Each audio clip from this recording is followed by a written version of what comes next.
আসসালামু আলাইকুম রহমতুল্লাহি ওয়া বারাকাতুহু। গত ভিডিওতে বলেছিলাম এই জংফা ইনভার্টারে যে পাঁচ পার্টগুলো নষ্ট হয়েছে এগুলো আমি রেডি করে আপনাদেরকে দেখাবো আমি।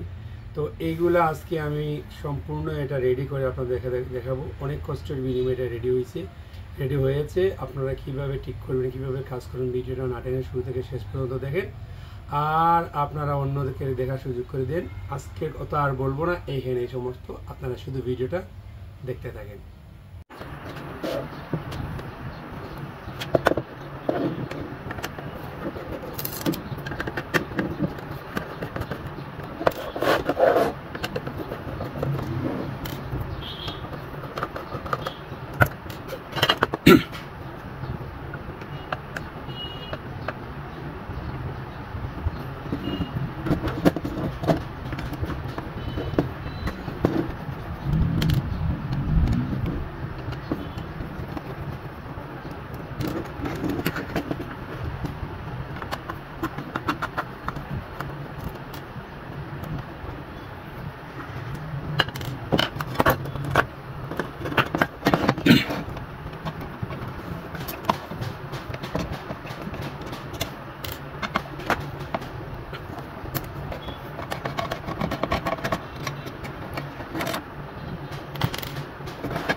আলহামদুলিল্লাহ, অনেক কষ্টের বিনিময়ে, অনেক শ্রমের বিনিময়ে এই ইনভার্টারটি রেডি হয়ে গেছে। তো আমি বলেছিলাম আজকে কথা বলবো না, কথা বেশ বলা ভালোও না। আর যারা এই ধরনের ইনভার্টার কিনতে চাচ্ছেন, আমি সাজেস্ট করব আপনারা ভালো ইনভার্টার, এই ধরনের ইনভার্টার না কিনে আপনারা ভালো মানের আইপিএস কিনবেন। ইনশাআল্লাহ আপনাদের দীর্ঘস্থায়ী দীর্ঘদিন চলবে।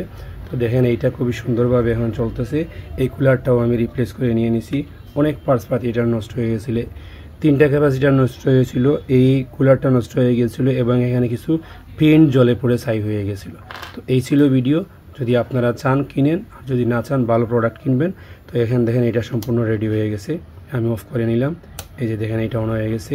এখানে যে আউটপুটের যে বাতিটা আছে সেটা জ্বলতেছে, এসি ইনের যে বাতিটা আছে সেটাও জ্বলতেছে। মাশাআল্লাহ, এখন আমি ব্যাটারি টেস্টিং করে দেখে নিয়েছি, ইনশাআল্লাহ এটা সব কিছু ঠিক আছে। আলহামদুলিল্লাহ, আল্লাহর রহমতে রেডি হয়ে গেছে। তো এই কুলারটাও সচরাচর কিনতে মিলে না, আমি অন্য জায়গা থেকে এটা আমি সংগ্রহ করে নিয়ে নিলাম। যাই হোক, এই ছিল ভিডিও। যদি আপনারা ভালো লাগে দেখেন, অন্যকে শেয়ার করে দিবেন। আমার সাবস্ক্রাইবার যারা রয়েছেন তাদের প্রতি আমার অসংখ্য ভালোবাসা রইল। ও আখিরু দাইওয়ানা আলহামদুলিল্লাহি রাব্বিল আলামিন। আসসালামু আলাইকুম ওয়া রাহমাতুল্লাহি ওয়া বারাকাতুহু।